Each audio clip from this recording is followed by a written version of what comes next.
How do I know if my family is toxic? That is a hard question to even say out loud, because most people do not want to call their family toxic. They do not want to label people that they love.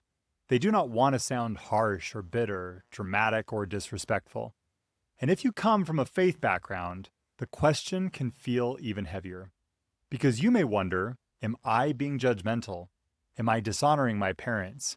Am I just focusing on the negative? Shouldn't I be more forgiving? Is it wrong to name this? So, welcome to Cleave Answers, where we give clear, faith grounded answers to the hardest questions about family, boundaries, estrangement, reconciliation, and healing. And today we're talking about this question: how do I know if my family is toxic? And the first thing I want to say is this: calling a family pattern toxic does not mean you are saying every person in the family is evil. It does not mean there is no love.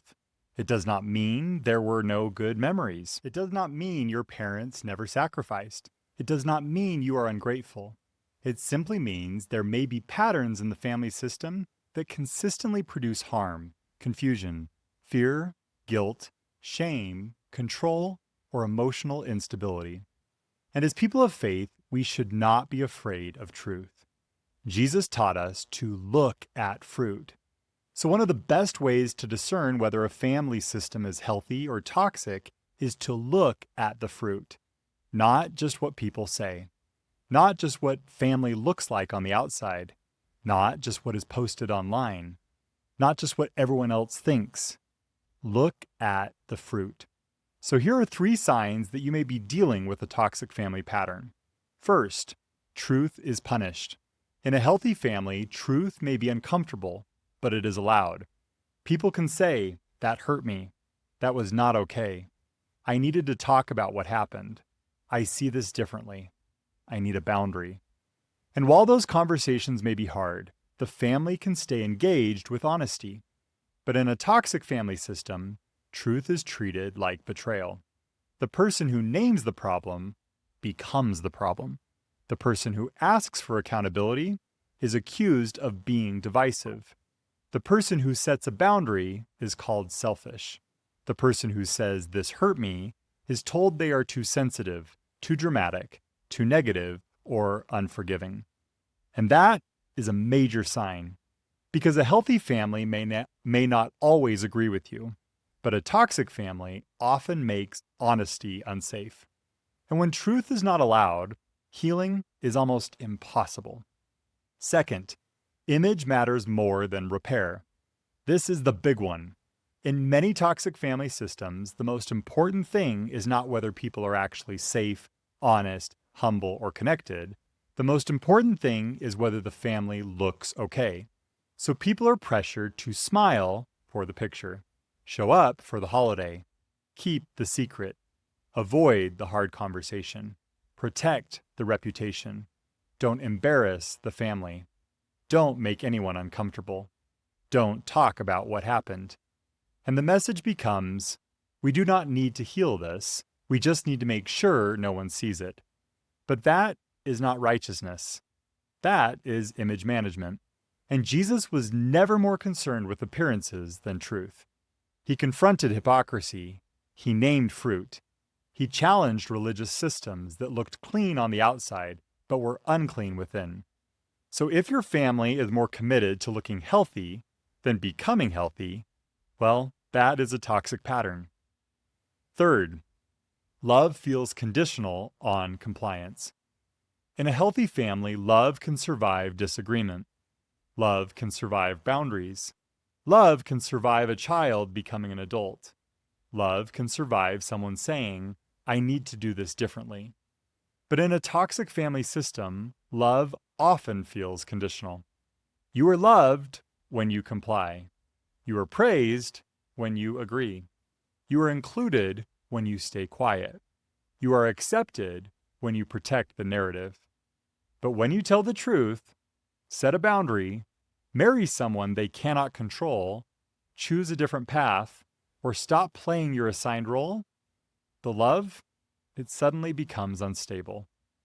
Now there is punishment, withdrawal, gossip, pressure, shaming, spiritual guilt, silent treatment, triangulation, or threats of rejection. That is not healthy love. That is control dressed up as closeness. And one of the clearest signs of a toxic family system is that you are allowed to belong only if you abandon yourself. Now, I want to be really careful. Every family has problems. Every family has conflict. Every parent makes mistakes. Every child has blind spots. Every marriage and family system has things to work through. So toxic does not mean imperfect. A toxic family pattern is not just, my family disappointed me. It is not just, my parents do things differently than I would. It is not just, we had a hard conversation. Toxic means there is an ongoing pattern that causes harm and resists truth. That is the key. An unhealthy moment can be repaired. A toxic pattern usually defends itself. An unhealthy person can say, I see it. I'm sorry. I want to change. A toxic pattern says, how dare you say that? That difference makes all the difference. So instead of asking only, is my family toxic? You might ask, can I tell the truth without being punished? Can people take accountability? Is repair actually possible? Do boundaries get respected or attacked? Is love still present when I disagree? Do people care more about healing or image? Does this family system produce peace, honesty, humility, and safety? Or does it produce fear, guilt, confusion, secrecy, and control? Because Jesus told us to look at fruit, and fruit tells the truth over time.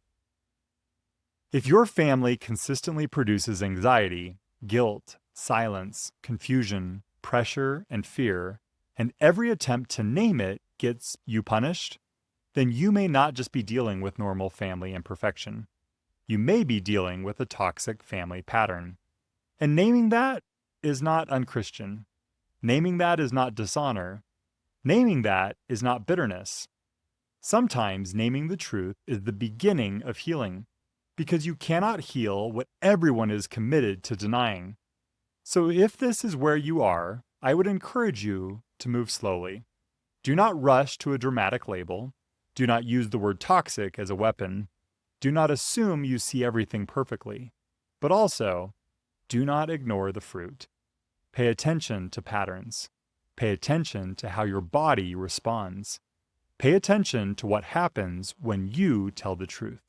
Pay attention to whether there is humility, repentance, and repair.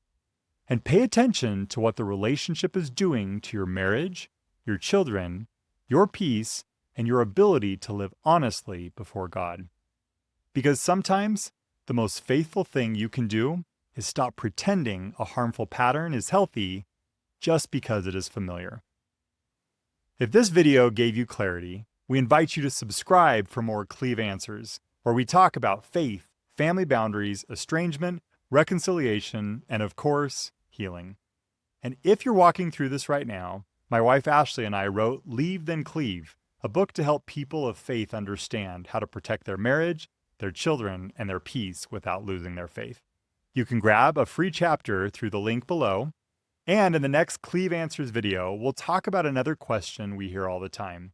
Can you love your family and still keep distance?